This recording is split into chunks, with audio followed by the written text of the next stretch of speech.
इस कहानी की शुरुआत में हमें 1944 में साउथ पैसिफिक के किसी आइलैंड का सीन दिखाया जाता है जहां वर्ल्ड वार 2 के दौरान अमेरिकी और जापानी फाइटर प्लेन्स क्रैश हो जाते हैं। अमेरिका का सैनिक हैंक जापान के सैनिक गनपे पर फायर करता है, लेकिन गनपे बच जाता है और अपनी तलवार लेकर हैंक पर हमला कर देता है। दोनों के बीच में हाथापाई होती है, तभी वहाँ कोंग आ जाता है। फिर हमें 1973 में वियतनाम का सीन दिखाया जाता है जहाँ लोग वियतनाम में जंग को रोकने के लिए नारे लगा रहे होते हैं। वहाँ रेंडा नाम का आदमी अपने असिस्टेंट ब्रूस के साथ सेनेटर से मिलने आता है। रेंडा सेनेटर को कहता है कि साउथ पैसिफिक में एक गुमनाम आइलैंड की सैटेलाइट फोटो है जो दुनिया के नक्शे में कहीं नहीं है। इसका जिक्र सिर्फ प्राचीन कथाओं में होता है। इसका नाम है स्कल आइलैंड। यहाँ से गुजरने वाले हर एक प्लेन और शिप गायब हो जाते हैं और कभी नहीं मिलते। ये जगह बर्मुडा ट्रायंगल से भी कहीं ज्यादा खतरनाक है। साथ ही वो ये भी बताते हैं कि 1954 में हुए न्यूक्लियर टेस्ट बस टेस्ट नहीं थे, वो किसी को मारना चाहते थे। रेंडा का मानना था कि इस दुनिया में ऐसी चीजें हैं जो हमारी सोच से भी परे है और वो चीजें हमें इसी आइलैंड पर मिलेगी। सेनेटर रेंडा की बात को बच्चों की कहानी कहकर वहाँ से जाने लगते हैं। तभी ब्रूक सेनेटर से कहता है कि आइलैंड पर एक मिशन भेजा जा रहा है, उनके साथ हम भी काम कर सकते हैं। सेनेटर उनसे पूछता है कि वहाँ तुम्हें क्या मिलेगा। ब्रूक्स बताता है कि दवाइयाँ, पेट्रोल या कोई नई तरह का ईंधन और बहुत सारी चीजें। ब्रूक्स ये भी बताता है कि कल रात को एक रशियन सैटेलाइट उस आइलैंड के ऊपर से गुजरेगा और 3 दिनों में रशिया के पास उस आइलैंड की फोटोज होगी। तो आप नहीं चाहते कि वहाँ जो भी चीज है उसे हम पहले ढूंढे। सेनेटर ब्रूक्स की बात मान जाता है और ने मिशन पर जाने की अनुमति दे देता है। रेंडा सेनेटर से कुछ आर्मी के जवानों की मांग करते हैं। फिर हमें वियतनाम के एयर बेस में सोल्जर्स को दिखाया जाता है जो अपनी रिटायरमेंट पर घर जाने की तैयारी कर रहे होते हैं। वहीं कर्नल पेकार्ड को दिखाया जाता है जो अपनी रिटायरमेंट से खुश नहीं होते। तभी कर्नल को जनरल का कॉल आता है और वो कर्नल से एक मिशन पर जाने के लिए पूछते हैं। कर्नल मिशन पर जाने के लिए हाँ कर देते हैं और बहुत खुश होते हैं। जनरल कर्नल को मिशन के बारे में बताते हैं कि कुछ साइंटिस्ट ने अपनी सैटेलाइट से एक नए आइलैंड की खोज की है। वहाँ उन्हें सर्वे करने के लिए हेलीकॉप्टर और कुछ जवानों की जरूरत है। कर्नल कहते हैं कि मिल जाएंगे। वही रेंडा और ब्रूक्स साइगोन में आए होते हैं ट्रेकर कॉनरेड की तलाश में। ब्रूक्स रेंडा को पूछता है कि आप कॉनरेड को क्यों ढूंढ रहे हैं। रेंडा बताता है कि कॉनरेड ब्रिटिश एयर सर्विस कप्तान था और वो किसी भी एजेंसी के लिए काम नहीं करता। उसने 1972 में 12 जवानों को खोज निकाला था। वो बहुत काम का आदमी है। फिर रेंडा कॉनरेड को पैसे देता है। कॉनरेड उनसे पूछता है कि मुझे वहाँ किसे ढूंढना होगा। ब्रूक्स उसे बताता है कि हमारे पास बस उस आइलैंड की फोटो है और कुछ नहीं, हम बस साइंटिस्ट हैं, इसीलिए हमें एक एक्सपीरियंस वाले आदमी की जरूरत है। कॉनरेड उनके साथ मिशन पर जाने के लिए तैयार हो जाता है। फिर हमें मेसन वीवर नाम की एक फोटोग्राफर को दिखाया जाता है। वीवर को जेरी का कॉल आता है जो से बताता है कि तुम्हें कल शाम को बैंकॉक थाईलैंड पहुंचना होगा, जहां से शिप स्कल आइलैंड के लिए रवाना होगी। वहीं कर्नल के जवान भी बैंकॉक आ जाते हैं। वीवर भी वहां पहुंच जाती है और सब स्कल आइलैंड जाने के लिए निकल जाते हैं। इस मिशन के सुपरवाइजर सबको एक दूसरे का इंट्रोडक्शन देते हुए इस मिशन के बारे में बताते हैं कि इस आइलैंड पर किसी भी वक्त तूफान आ सकते हैं। इस कारण यह आइलैंड आज तक गुमनाम रहा, मगर हम पहले इंसान होंगे जो स्कल आइलैंड पर कदम रखेंगे। हमारा फोकस होगा कि आइलैंड के नीचे क्या मौजूद है।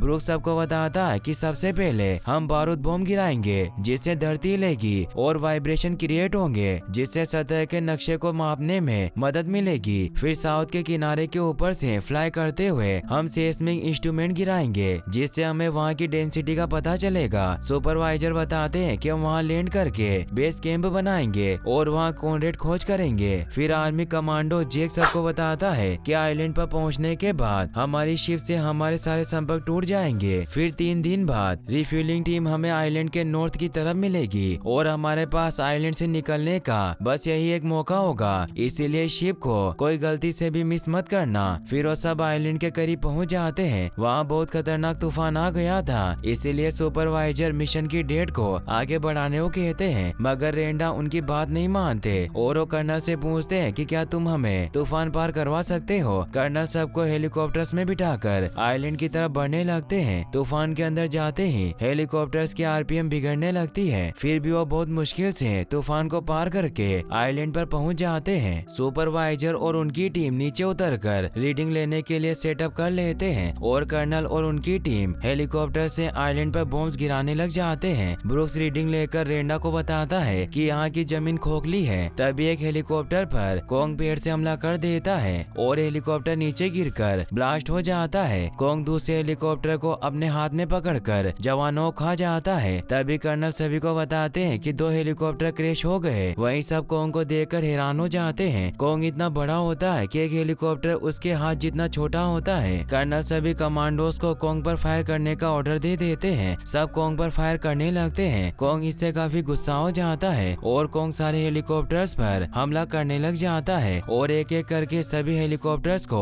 क्रैश कर देता है, जिसके कारण काफी सारे कमांडोज मारे जाते हैं। अब सब लोग अलग अलग हो जाते हैं। कॉनरेड कोंग को अपनी दूरबीन से देखता है। कोंग वापस जा रहा होता है। कॉनरेड सबको बताता है कि सारे हेलीकॉप्टर्स क्रैश हो चुके हैं और हम आइलैंड की साउथ की तरफ हैं। यहीं पास में एक नदी है और अगर हम उसके किनारे चलते रहे तो हम अपनी शिप तक पहुंच सकते हैं और हमें 3 दिन में वहां पहुंचना होगा। फिर कर्नल को दिखाया जाता है जो वॉकी टॉकी पर अपने कमांडोज की लोकेशन पूछ रहे होते हैं। चैपमैन कर्नल को अपनी लोकेशन बताता है और कहता है कि मेरे पास बहुत सारे गोला बारूद है। कर्नल कहते हैं कि हम तुम्हारे पास आ रहे हैं ताकि कोंग को मार सके। कर्नल चैपमैन को बाकी बचे हुए कमांडोज को ढूंढने के लिए कहते हैं। फिर उन दोनों का संपर्क टूट जाता है। कर्नल और रेलिस आगे बढ़ते हैं। फिर हमें कुछ और कमांडोज को दिखाया जाता है जो नदी के किनारे होते हैं। तभी वहाँ कर्नल और रेलिस आ जाते हैं। मिल्स कर्नल को बताता है कि 7 कमांडोज मारे गए और 7 बच गए। कर्नल ये सुनकर काफी दुखी होते हैं। वो गुस्से में रेंडा के पास जाते हैं और उसे गन दिखाकर कोंग के बारे में पूछते हैं। रेंडा उसे बताता है कि राक्षस होते हैं। पहले किसी ने मेरा यकीन नहीं किया लेकिन आज सब करेंगे। कर्नल समझ जाते हैं कि रीडिंग लेना तो सिर्फ बहाना था। तुमने बॉम्ब ब्लास्ट करवाए ताकि कोंग बाहर आ सके। फिर रेंडा उसे पुरानी बात बताता है कि एक बार मैं शिप से जा रहा था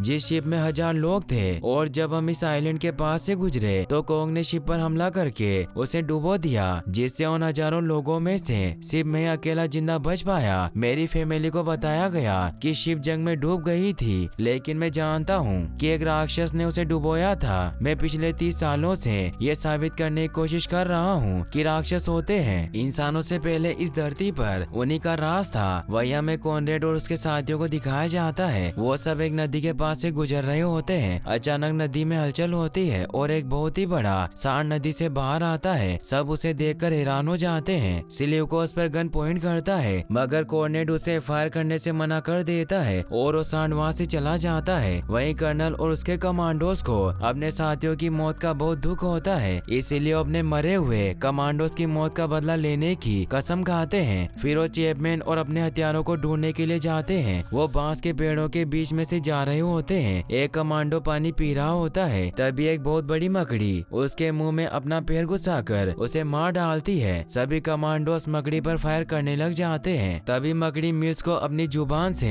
ऊपर खींचने लगती है। तभी कोल सबको मकड़ी के पैर काटने के लिए कहता है। सब मकड़ी के पैर काटकर उसे मार देते हैं, जिससे मिल्स की जान बच जाती है। फिर कॉनरेड और उसके साथियों को दिखाया जाता है जो कि एक ऐसी जगह पर पहुंच जाते हैं जहां पत्थर से कुछ चीजें बनी हुई थी। वीवर उस जगह की फोटो खींचने लगती है, लेकिन तभी उसे कमरे में एक आदमी दिखता है जिसे देखकर वीवर डर जाती है। तभी वहां बहुत सारे आदिवासी लोग आ जाते हैं और कॉनरेड और उसके साथियों को चारों तरफ से घेर लेते हैं। हैंक भी वहां आ जाता है। वो उन्हें कहता है कि मैं 28 साल से इंतजार कर रहा हूँ ताकि मैं अपने घर वापस जा सकूं। वीवर उसे पूछती है कि तुम यहाँ कैसे आए। वो बताता है कि मेरा नाम हैंक मार्लो है। मैं अमेरिकन एयरफोर्स पायलट हूँ। मेरा प्लेन 28 साल पहले यहाँ क्रैश हो गया था। फिर उन्हें अपने साथ ले जाता है। वहीं हमें चैपमैन को दिखाया जाता है जो एक नदी में पानी पी रहा होता है। तभी वहाँ कोंग आ जाता है। चैपमैन कोंग को देखकर एक चट्टान के पीछे छिप जाता है। कोंग नदी में से पानी पीने लग जाता है। तभी कोंग को पानी में एक बहुत ही बड़ा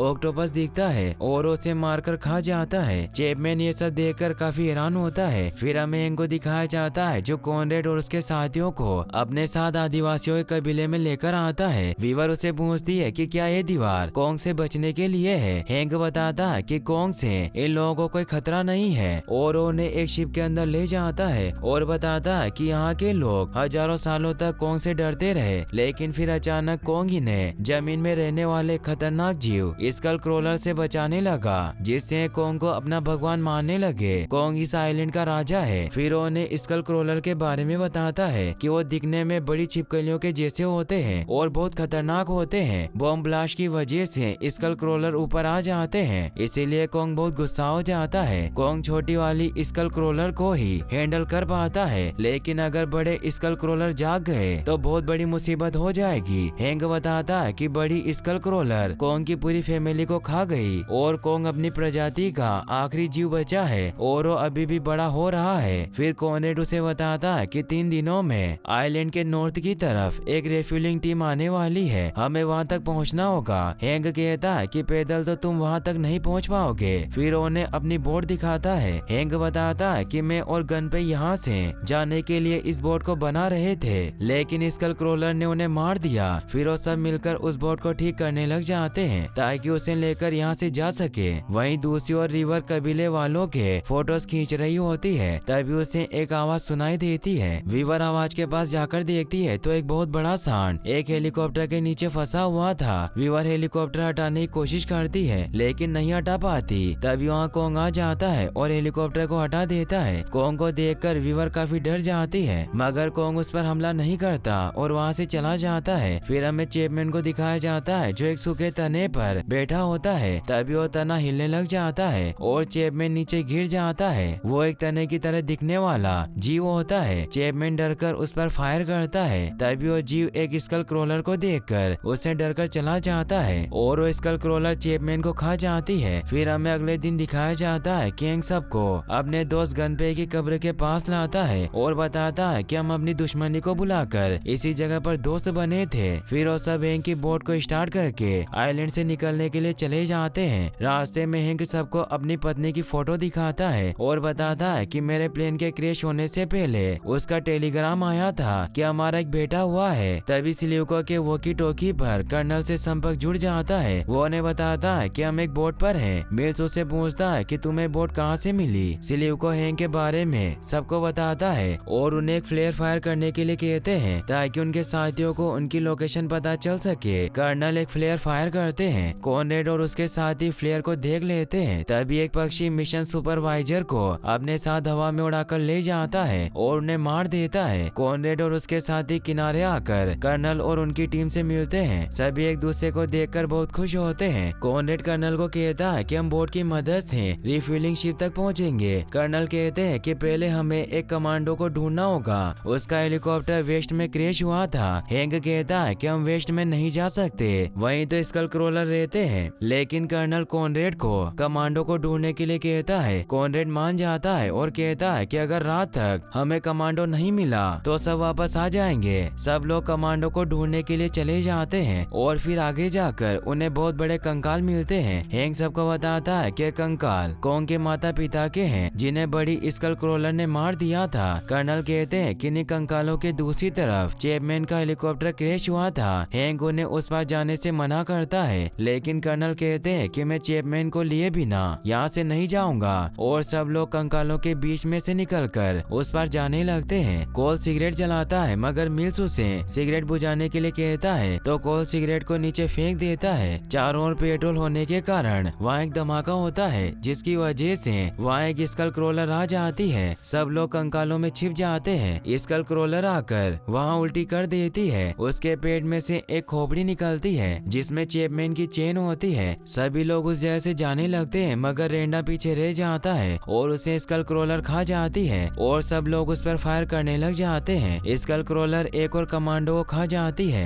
फिर कर्नल एक कमांडो से स्कल क्रोलर पर आग से हमला करवाते हैं मगर स्कल क्रोलर अपनी पूंछ से कमांडो को मारकर दूर फेंक देती है और चारों तरफ पेट्रोल होने के कारण वहाँ एक बहुत बड़ा धमाका हो जाता है जिससे सिल्यूको बेहोश हो जाता है और उसके पास जो गैस बॉम्ब्स होते हैं वो ब्लास्ट हो जाते हैं जिससे बहुत सारे पक्षी वहाँ आकर कमांडोस को मारने लग जाते हैं। कॉनरेड सिल्यूको को बचाने आता है। तभी स्कल क्रोलर उनकी तरफ आने लगती है। वीवर वहाँ आकर एक लाइटर को स्कल क्रोलर के सामने फेंक देती है जिसकी वजह से वहाँ आग लग जाती है और स्कल क्रोलर आग में झुलसकर मर जाता है। हैंक कर्नल को समझाता है कि अभी भी मौका है यहाँ से निकलने का, मगर कर्नल कहते हैं कि मैं चैपमैन को लिए बिना यहाँ से नहीं जाऊंगा। फिर कॉनरेड कर्नल को चैपमैन की चेन दिखाकर कहता है कि चैपमैन मर चुका है। कर्नल कहते हैं कि मैं फिर भी चैपमैन के हेलीकॉप्टर के पास जाऊंगा क्योंकि वहाँ बहुत सारे हथियार हथियार होंगे जिससे हम कोंग को मार सकते हैं। कॉनरेड कर्नल को बताता है कि चैपमैन को कोंग ने नहीं मारा, मगर कर्नल कहते हैं कि बाकी सभी को तो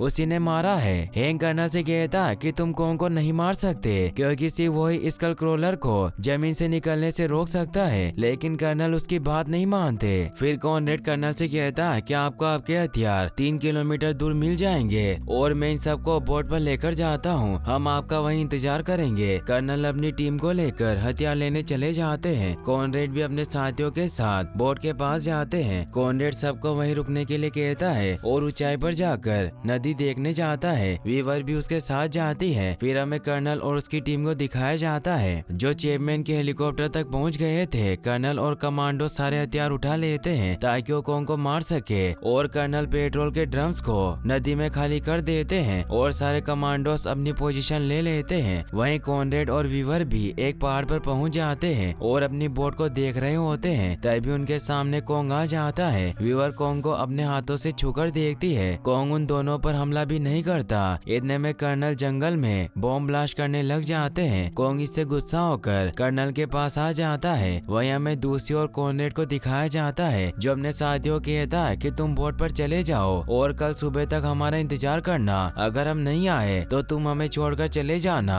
हैंक कॉनरेड से पूछता है कि तुम कहाँ जा रहे हो। कॉनरेड कहता है कि कोंग की मदद करने। हैंक भी उनके साथ चला जाता है। फिर कोंग को दिखाया जाता है जो गुस्से में आकर कर्नल पर हमला करने आता है। कोंग नदी में होता है तभी कर्नल नदी में एक मशाल फेंक देते हैं। नदी में कर्नल ने पेट्रोल डाला था इसीलिए नदी में आग लग जाती है और कोंग उस आग में जलने की वजह से बेहोश होकर नीचे गिर जाता है। कर्नल कोंग के चारों तरफ बॉम्ब प्लांट कर देते हैं। तभी वहाँ कॉनरेड आ जाता है और कर्नल को रोकता है, मगर वो नहीं रुकता।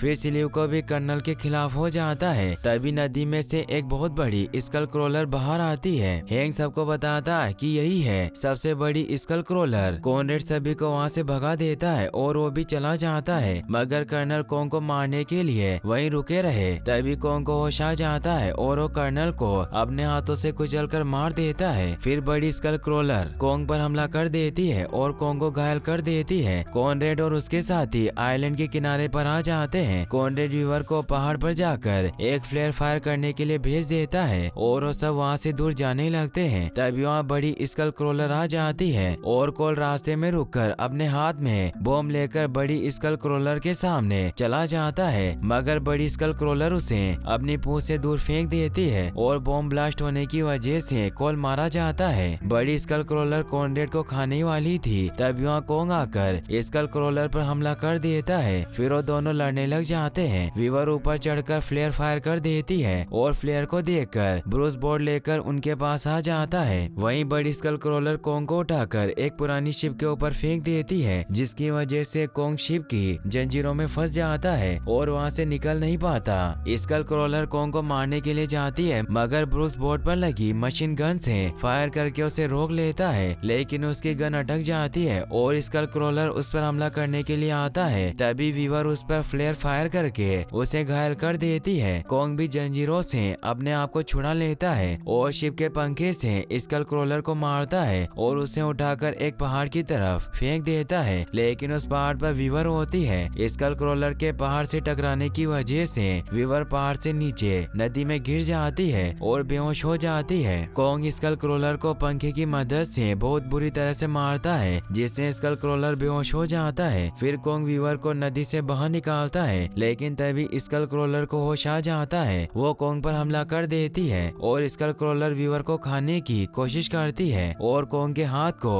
अपने मुंह में ले लेती है। कोंग स्कल क्रोलर की जीभ को उसकी आंतड़ियों के साथ ही बाहर निकालकर उसे मार देता है और वीवर को वहीं छोड़कर चला जाता है। वीवर को होश आ जाता है और अब वो सब उस आइलैंड से चले जाते हैं। फिर हमें दिखाया जाता है कि हैंक 28 साल बाद अपनी पत्नी और बेटे से मिलकर बहुत खुश होता है। फिर हमें मूवी के एंड सीन में कॉनरेड और वीवर को दिखाया जाता है। उन दोनों को पूछताछ रूम में रखा गया है। फिर वहाँ ब्रूक्स आता है और ने बताता है कि उस आइलैंड पर अभी भी बहुत कुछ है। कोंग अकेला किंग नहीं है और वो उन्हें गॉडजिला मोथरा और किंग गिदोरा जैसे बड़े मॉन्स्टर की फाइल और फोटोज दिखाते हैं, जिन्हें देखकर कॉनरेड और व्यूअर हैरान हो जाते हैं कि आज से कई सालों पहले गॉडजिला और कोंग की बहुत ही खतरनाक फाइट हुई थी, जिसमें गॉडजिला कोंग को हराने के बाद समुद्र की गहराइयों में चला गया था और उस दिन के बाद से गॉडजिला किसी को नजर नहीं आया। फिर हमें एक आइलैंड पर कोंग को दिखाया जाता है, जो नींद से उठता है और नहाने चला जाता है। कोंग अब काफी बड़ा और विशालकाय हो चुका होता है।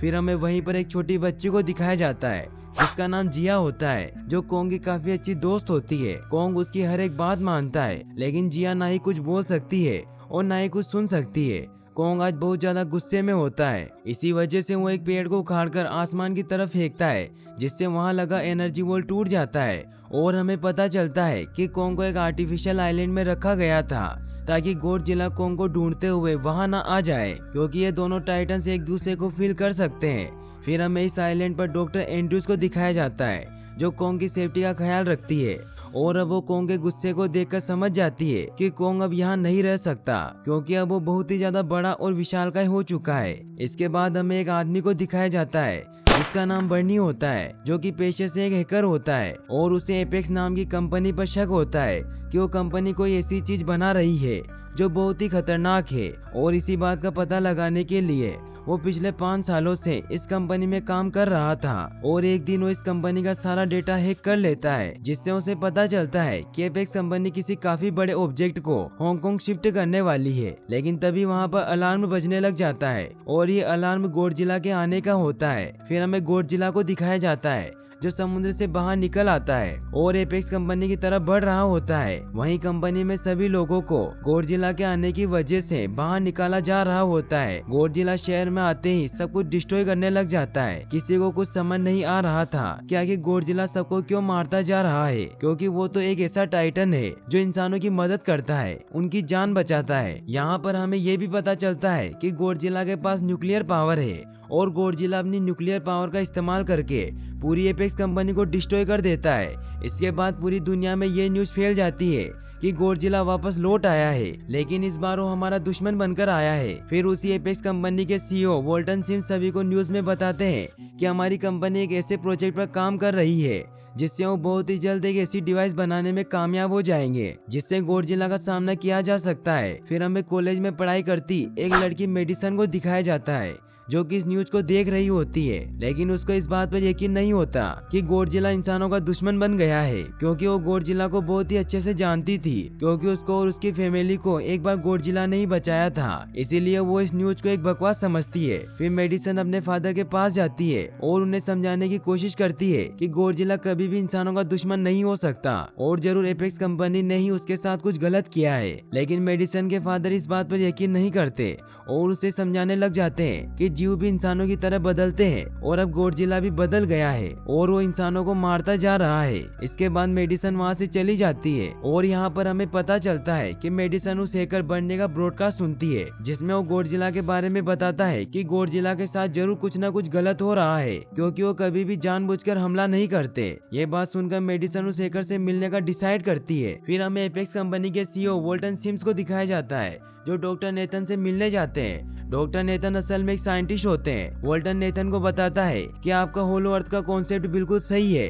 होलो अर्थ वो जगह होती है जहाँ पर टाइटन्स पैदा होते हैं। असल में डॉक्टर नेथन ने होलो अर्थ पर एक बुक लिखी थी, जिसमें उन्होंने लिखा था कि जमीन के अंदर एक और समुद्र जितनी बड़ी जगह मौजूद है। फिर वॉल्टर नेथन को अपनी कंपनी के ऑफिसर मिस्टर रेन से मिलवाता है।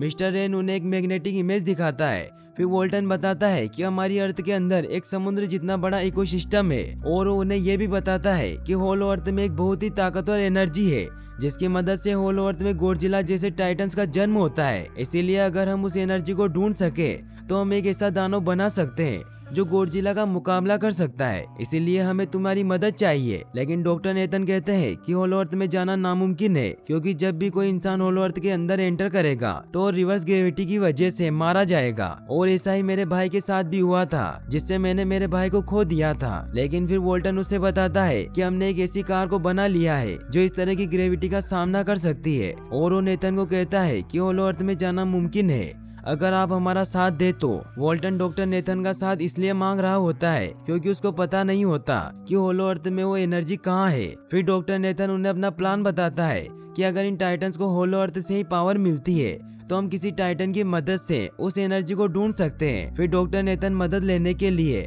अपनी फ्रेंड डॉक्टर एंड्रूज के पास जाता है और उससे कहता है कि होलो अर्थ ही कोंग का असली घर है और वो वहीं खुश रहेगा। इसीलिए डॉक्टर एंड्रूज उसकी बात मान लेती है क्योंकि उसे पता था कि कोंग को अब उनके बनाए हुए आइलैंड पर रखना मुश्किल हो रहा है। फिर डॉक्टर नेथन आर्मी और अपने दोस्तों के साथ कोंग को होलो अर्थ की तरफ ले जाने के लिए निकल पड़ते हैं। वो लोग कोंग को चेन से बांधकर ले जा रहे होते हैं। कोंग की फ्रेंड यानी कि वो छोटी बच्ची जिया कोंग से इशारों में बात करती है और फिर वो डॉक्टर एंड्रूज को बताती है कि कोंग को गुस्सा आ रहा है क्योंकि उसे जंजीरों से बांधा हुआ है। डॉक्टर एंड्रूज आर्मी के हेड को कहती है कि हम उन जगहों से नहीं गुजरेंगे जहां से गॉडजिला वाकिफ हो, क्योंकि अगर गॉडजिला को कोंग महसूस हो गया तो कोंग पर हमला कर देगा और कोंग और गॉडजिला दोनों ही अपने आप को किंग मानते हैं, इसीलिए उन दोनों में से कोई भी किसी के सामने नहीं झुकेगा। फिर हमें मेडिसन को दिखाया जाता है जो अपने फ्रेंड के साथ उस हैकर बर्नी से मिलने के लिए निकल पड़ती है और वो बर्नी के घर पहुंच जाते हैं जहां बर्नी उन्हें बताता है कि अपेक्स कंपनी कोई काफी बड़ी चीज बना रही है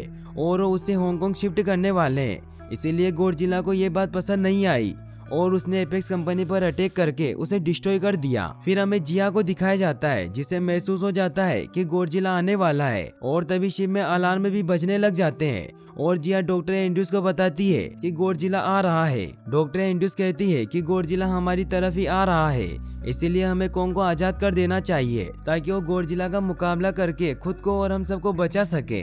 लेकिन नेथन मना कर देता है कि इससे हमारा प्लान फेल हो जाएगा। वहीं दूसरी तरफ गॉडजिला पानी से बाहर आ जाता है जो एक शिप को डिस्ट्रॉय करते हुए आगे बढ़ रहा होता है और कोंग को भी उसके आने का एहसास हो जाता है, लेकिन उसे चेन से बांधा गया था, इसीलिए वो जोर से चिल्लाने लगता है और फिर आर्मी गॉडजिला को रोकने के लिए उस पर मिसाइल से अटैक करने लग जाती है, लेकिन इससे गॉडजिला पर कुछ भी असर नहीं होता। गॉडजिला सभी जेट्स को तोड़ देता है और कोंग की तरफ बढ़ने लगता है। कोंग भी जोर से चिल्लाता है और चेन से आजाद होने की कोशिश करने लगता है, लेकिन तभी गॉडजिला उनके शिप को पलट देता है जिससे कोंग और बाकी लोग समुद्र में डूबने लग जाते हैं। तभी डॉक्टर नेथन गॉडजिला को खोल देता है ताकि कोंग गॉडजिला का मुकाबला करके उन सबको बचा सके।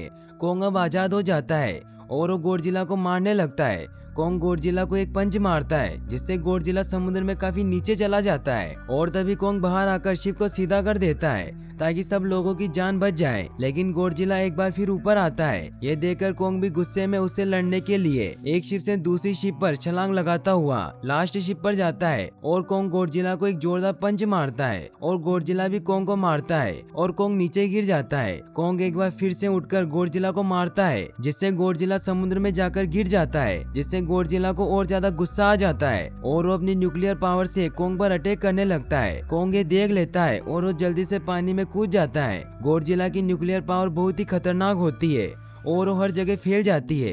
सब लोग उसे देखकर काफी हैरान हो जाते हैं। इससे हमें पता चलता है कि गॉडजिला कितना खतरनाक है। फिर वापस समुद्र के अंदर ही कोंग और गॉडजिला की फाइट स्टार्ट हो जाती है, लेकिन गॉडजिला तो पानी में सांस ले सकता था, लेकिन कोंग एक बंदर था, इसीलिए वो पानी में सांस नहीं ले सकता था। इसी वजह से कोंग हारता हुआ दिख रहा होता है।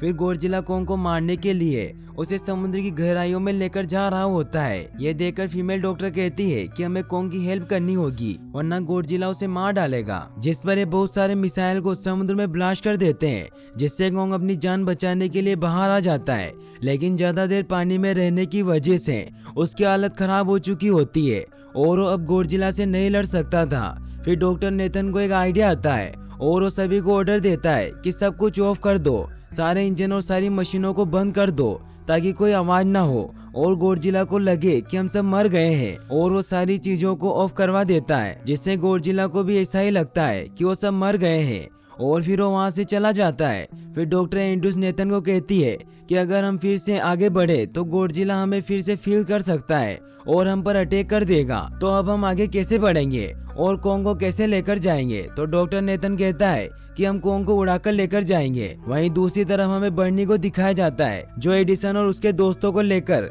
एपेक्स कंपनी में जाते हैं ताकि वो जान सके कि आखिर एपेक्स कंपनी कौन सी चीज बना रही है। वो जब अंदर जाते हैं तो वहाँ उन्हें एक लिफ्ट दिखाई देती है, जिससे जब वो नीचे जाते हैं तो वो जमीन के अंदर 33वें फ्लोर में पहुँचते हैं जहाँ एपेक्स कंपनी के लोग काम कर रहे होते हैं और वहाँ बहुत ही हाईटेक मशीनें भी होती है। तभी वहाँ उन्हें किसी के आने की आवाज आती है और वो उनसे बचने के लिए एक मशीन में छिप जाते हैं, लेकिन अंदर जाते ही उस शिप के सभी गेट लॉक हो जाते हैं और वहाँ बहुत बड़े बड़े अंडे पड़े हुए होते हैं। तभी वो देखते हैं कि ये मशीन कहीं जा रही है और वो मशीन उन लोगों को अंडों के साथ काफी तेजी से हांगकांग लेकर जा रही होती है। फिर हमें दिखाया जाता है कि हेलीकॉप्टर के जरिए पूरी आर्मी कोंग को अंटार्कटिका के होलो अर्थ वाले गेट के पास ले जाती है। वो लोग कोंग को कहते हैं कि वो होलो अर्थ वाली टनल में चला जाए, लेकिन कोंग वहां जाने के लिए मना कर देता है। फिर वो सभी जिया को कहकर कोंग से कहलवाते हैं कि वो होलो अर्थ में चला जाए, क्योंकि वहाँ उसके जैसे ही और भी हैं, यानी कि वहाँ उसकी पूरी फैमिली है। जिया की ये बात मानकर कोंग उस टनल में जाने के लिए तैयार हो जाता है और फिर वो होलो अर्थ वाली टनल में चला जाता है।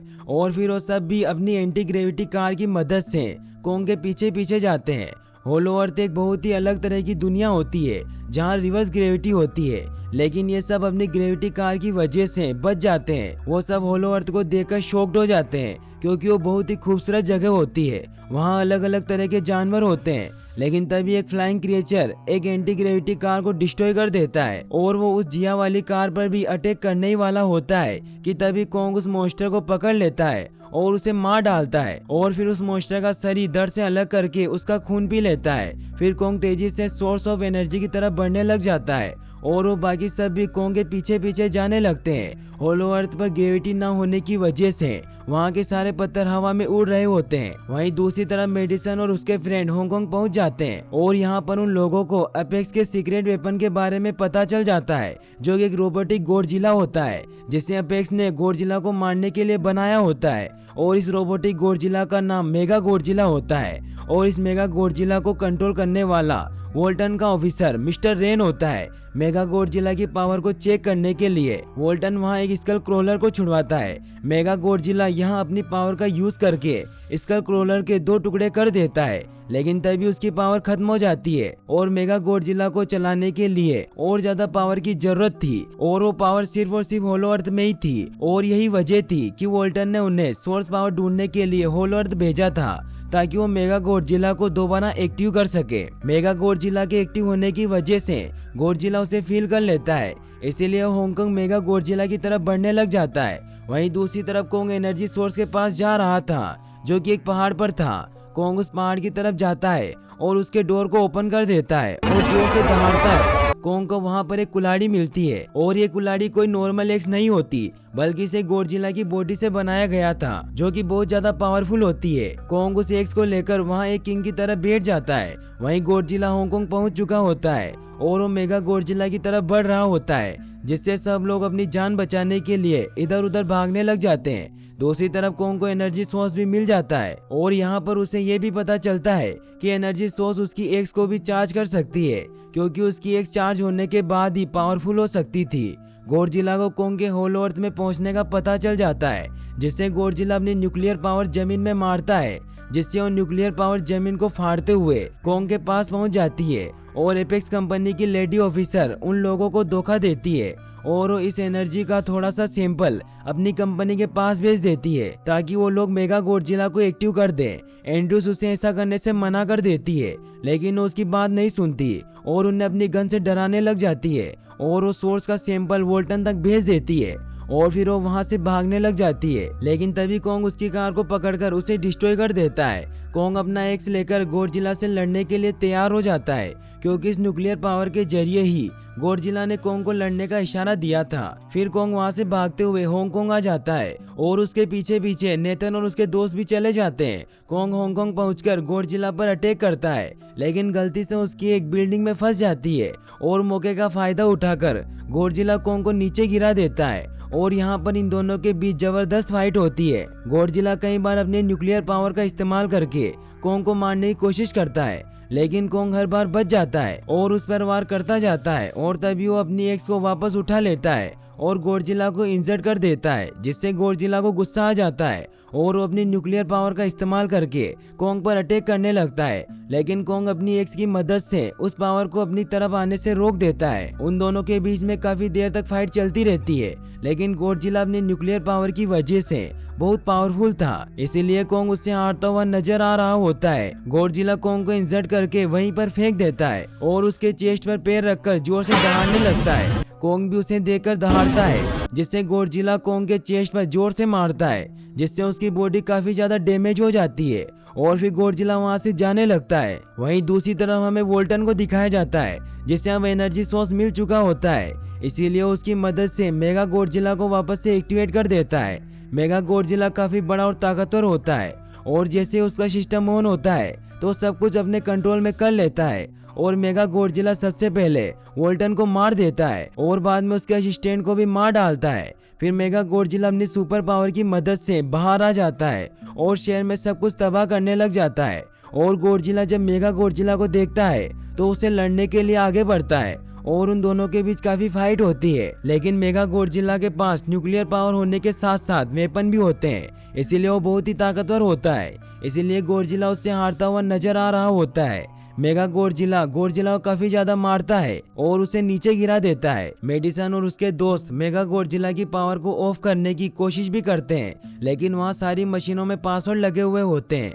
वहीं दूसरी तरफ हमें कोंग को दिखाया जाता है, जो कि लड़ने की वजह से काफी ज्यादा इंजर्ड हो गया था और उसकी हालत भी काफी खराब हो चुकी होती है। और तभी जिया और वो डॉक्टर भी वहाँ एंटी ग्रेविटी कार लेकर पहुँच जाते हैं। जिया कोंग को इस हालत में देखकर बहुत दुखी हो जाती है और जब वो कोंग के पास जाती है तो वो महसूस करती है कि कोंग की हार्ट बीट धीरे धीरे कम हो रही है और वो जल्दी से जाकर डॉक्टर एंड्रूज को इसके बारे में बताती है कि कोंग की हार्ट बीट धीरे धीरे कम होती जा रही है। जिस पर डॉक्टर नेथन को एक आइडिया आता है और वो कोंग को बचाने के लिए उसे काफी बड़ा इलेक्ट्रिक शॉक देने का सोचता है और फिर वो उसी पावरफुल एंटी ग्रेविटी कार से कोंग को शॉक देते हैं, जिससे कोंग को काफी बड़ा झटका लगता है और कोंग दोबारा से उठकर खड़ा हो जाता है। वो बच्ची इशारों में कोंग को समझाती है कि गॉडजिला हमारा दुश्मन नहीं है, वो हमारा फ्रेंड है, इसीलिए जाओ और उसकी हेल्प करो। फिर कोंग उसकी बात मानते हुए गॉडजिला को बचाने चला जाता है। मेगा गॉडजिला अपनी न्यूक्लियर पावर का इस्तेमाल करके गॉडजिला को बस मारने ही वाला होता है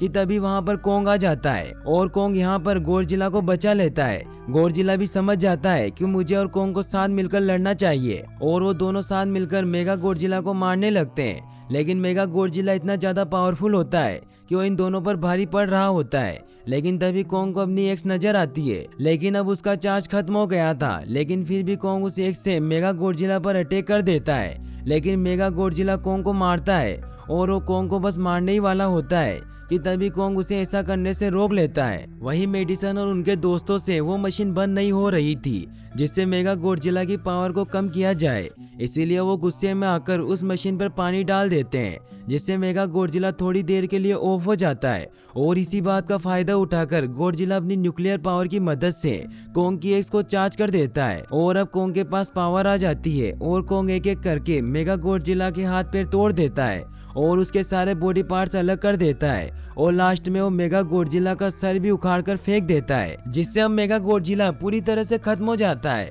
और अब कोंग वहीं बैठ जाता है और अब सब कुछ नॉर्मल हो जाता है। लेकिन तभी गॉडजिला फिर से खड़ा हो जाता है और कोंग भी अपनी एक्स लेकर गॉडजिला से लड़ने के लिए तैयार हो जाता है। लेकिन उन दोनों ने एक दूसरे की हेल्प की थी, इसीलिए वो लड़ाई नहीं करते और गॉडजिला वापस समुद्र में चला जाता है जहाँ से वो आया था। और जबकि कोंग हमेशा के लिए होलो अर्थ में रहने चला जाता है और अब डॉक्टर नेथन और डॉक्टर एंड्रूज भी जिया के साथ होलो अर्थ में ही चले जाते हैं और यहीं पर मूवी एंड हो जाती है। और गाइस, अगर आप ऐसी और वीडियोस देखना चाहते हैं तो चैनल को सब्सक्राइब करें और पास वाले बेल पर क्लिक करके ऑल का ऑप्शन जरूर सिलेक्ट करें। और आप अगली कौन सी मूवी का एक्सप्लेनेशन देखना चाहते हैं हमें कमेंट बॉक्स में जरूर बताइएगा। और वीडियो को लाइक करने के लिए आपका तहे दिल से शुक्रिया। Thanks for watching.